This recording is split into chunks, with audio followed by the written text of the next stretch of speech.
Hey guys, I'm Sean. Hey guys, I'm Jade. And today we're going to be talking about a little bit about our training. Yes, me and Sean are training currently for a 5k colour run or a 5k run. We haven't decided where we're going to do it yet. And we're going to raise money for cancer research. Yeah, because it's a really good cause and yeah, it's affected both of us, I think.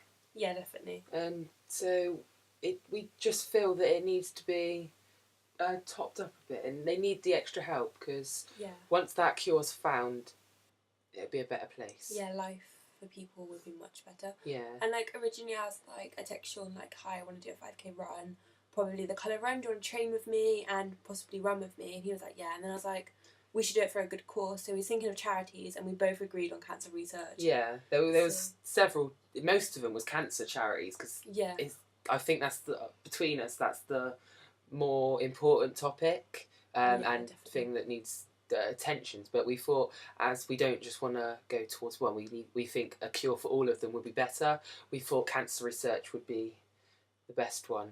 Yeah, definitely. So yeah, we're doing that, and then we're going to be building up, and we're going to do more for them and that. Yeah, eventually we both want to do a half marathons, and then maybe even dabble into some triathlons, and maybe one day do a full Ironman. Yeah, but that'll be in the far future. Yeah, definitely. We need to train a lot for that. Yeah, so, but the main part of our training started today, really. Yeah. And so because today we went for a run, so basically we're just trying to build up our stamina and just make our bodies get used to the running and the distances and that, and maybe build up our times and then just get used to it, really. So, yeah, definitely. But we're gonna show you some gonna give you some tips on if you want to get into exercise and running and that, especially. Yeah, and another thing we're doing is not just running, because even though we want to be runners, we also need the strength to be able to run far long distances. So we're also doing strength training. Yeah, so the gym, and we're also going into swimming because the gym we're going to be using, they've got a swimming pool. Yeah. And but we also do a bit of yoga because that's strengthening, quite a bit of strengthening. Yeah, and a lot of stretching. And also at home I have my free weight dumbbells, so I just use those, and YouTube videos. So we'll use some YouTube videos I use down below just so you can look at them. But I mostly use the Tone It Up Girls and Blogilates, which is Pilates but on YouTube, and it's really interesting and it's free. So yeah, and I reckon that helps get you into the mood of doing it, because a lot of the time people are like, I don't have the motivation to do running and that sort of exercise, and they really help motivate you and build you up. And also going to the gym for the first time is very daunting because you think everyone there is going to know what they're doing. And then you're a beginner, so you're like, oh god, I'm just going to go in there and I'm going to look like a total idiot, not knowing what I'm doing. Yeah, so that obviously builds a bit of confidence up. But also you've got to remember that everyone's journey starts somewhere. Yeah. I mean, you're going to go into the gym and you might see someone on the treadmill running for a few miles, but they wouldn't have started like that. Nobody starts running a few miles. They would have started off walking and gradually building that up. And they've realised that, so they won't look at you and be like, oh, she's only run a mile or walked it. They'll be like, well, that's where I started. Yeah, and good luck to her.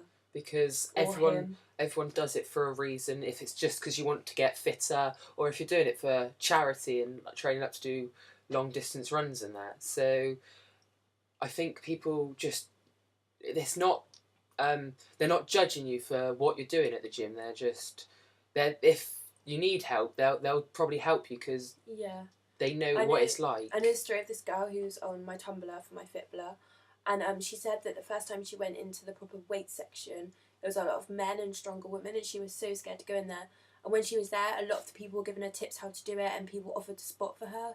Yet she thought they'd be there judging her, but then they know how you start off. Yeah, but it can be quite daunting because you don't know what to expect, because gyms, a lot of people use them from where you start, the really beginning, where you're just doing a little bit here and there, up to the people who are doing it every day and really toned and proper bodybuilders or professional runners or something like that. They'd be using the gym, and then there's a lot of variety at the gym, and people need to realise that. Yeah. We're just going to give you some tips on what to do to get into the mood. And some sports stuff. Yeah.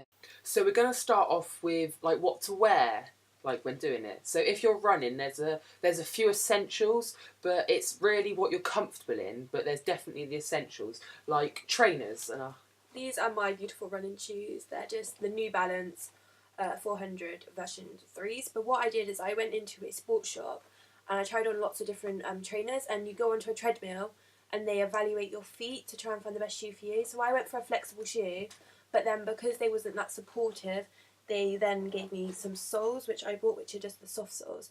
They're like this, so then it means my feet are flexible and comfortable, but still very supported. Yeah, so that's emphasising on it. You need to be comfortable, because if you're not comfortable, you won't enjoy it as much and you won't get the benefit of it.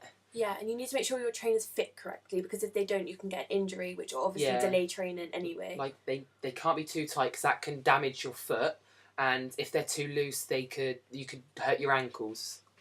It can be quite bad sometimes. And there's loads of brands out there. You don't have to spend a fortune. There's sales out there that you can buy them from. Yeah. The two people I was looking at to get them from is Nike and New Balance. I think they do the best running shoes, but that's my opinion.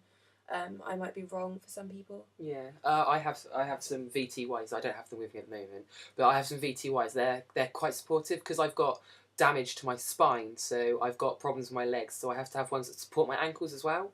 So they're really good for that. So. Yeah, definitely. And the next clothing is for ladies. I'm sorry, men, but you probably don't need them. And that's a good old sports bra to keep your junk in place. Yeah. I have two different kinds with me. The first one is the one I wear running. I just got some Lonsdale ones because they were quite cheap at the time. And this one's more supportive than the other one, because it has like the V at the back, so it's razor back, and it's just really supportive. And I like the ones with the clasp, so you can change the tightness. And also these ones are like, I don't know if you can tell, but they're mesh, which means they can be like, they're ventilated. Yeah, so you don't sweat as much, so you don't get uncomfortable. Yeah, and one I wear for like yoga and stuff is a lot less supportive, but still comfortable enough. And it mostly just looks like a regular bra, but a bit more like sort of bigger. And again, this has a little bit of mesh on it. It's also really soft, so it's comfortable. Yeah. And you just need to make sure that your sports bra isn't too old, because otherwise it loses elasticity and it isn't going to keep things supported. Yeah. So and also you need, like, thinking of the lower the bottoms. You need something comfortable. So a lot of people run in like trackies and shorts. So Jade's got hers here. Yeah, and I just really want to emphasise that they don't need to be expensive. I got these from Primark. They're running bottoms, and they're really comfortable cotton. And I got these ones from, I'm not too sure, but I think these might have also been from there. Yeah. Yeah, these were also from there, and they're just regular grey trackies. Yeah. I don't like having full length ones because of tripping, so I had the ones that are like designed to be rolled up. Yeah, so that's just basically so you're comfortable, and say if it's a cold day, you've got something that keep your legs warm. Yeah. And it's like Jade said, you don't have to spend a fortune on buying it. So you can, it's running caters for all budgets really. You can not really, don't have to really go out and spend a fortune. Yeah. You can just get the cheaper stuff, because it's just as good. Yeah, and especially if you're just starting out, because you don't know if it's going to be for you. You might not really enjoy running. And then if you're going to go in races, you can go and get a decent pair of like capris and compression capris, which stop muscle strain the next day. Yeah. So it's just when you know you're really into it, you can start spending more money, because you know it's going to value you. But if you're not really sure, then start off cheap. Like, a lot of people go out and buy really expensive like Nike tops. I just run in a regular sort of razorback, really thin mesh top. This one was from H&M, and I just got it in a large, so it's baggy and loose. Yeah, because that's so you're not uncomfortable, so you don't sweat as much. Like if you're wearing a heavy top, like, and if you like I've seen people running around in coats. That's bad, because it can be, most of the time it's really uncomfortable, because coats cause you to sweat if you're doing exercise. Really heavy, weigh you down. Yeah, weigh you down, so you're straining more. But if it is cold out, don't hesitate just to wear a like vest top, because you will get cold. There's loads of jogging tops out there that are like long sleeve, and just regular sports jackets like the one I'm wearing today. And the one I'm wearing, I go jogging in this, because it's thin, but it keeps you warm. Yeah, and it doesn't weigh you down too much, so it's really happy. Yeah. Happy? It's really helpful. Okay, so the next topic is going to be sort of how we fit our training in, what sort of training we do, and our lifestyles. Yeah, so it's, a lot of people think you can't have like an adventurous lifestyle, like you can't drink or smoke or something, because even though it does affect your body, your body can cope with stuff like that as well as the exercise.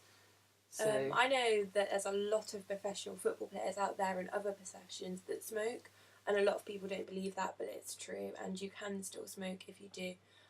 It's obviously not the best thing for your body. I'm not condoning that you smoke, but if you do, it's not necessarily something you need to worry about too much unless it's affecting your everyday life, or if you are finding it too hard with your lungs when running, then maybe you should stop, but that's again up to you and your decision. Yeah, and with alcohol, because it doesn't stay in your body for really long periods of time, you can still go out on a night, or it's having an evening in with like a glass of wine or a pint or something. Yeah, drinking moderately is like actually.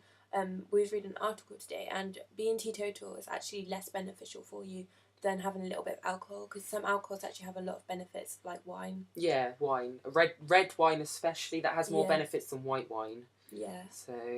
Another thing is a lot of people don't realise when they're training is actually 20% is exercise, but 80% is diet. So you need to make sure that you're not eating too many fatty foods and that you're trying to keep a regular, healthy, balanced diet. I'm not saying don't eat anything like pizzas, because we still eat pizzas. Yeah, we do, and we still enjoy our food. Yeah. Like you can have the protein and the carbohydrates you need, and you can still have a really nice meal, because things like chips, they have, as long as they're cooked in a certain way, they have carbohydrates, except potato.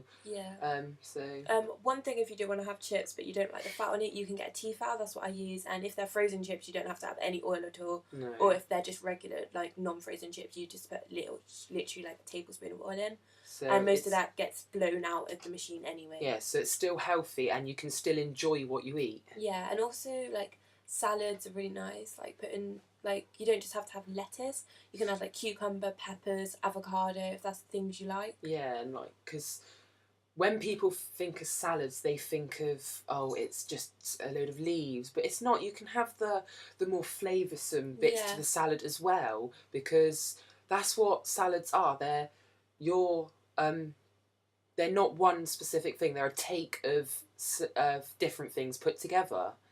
Yeah, and also if you do want to have carbs like pasta, rice, bread, then I'd recommend taking a complex carb version, so brown rice, brown pasta, whole wheat bread. That's much better for you than just a regular white bread, because it's the way your body processes it. Yeah. I'm also going to leave a channel below that talk quite a lot about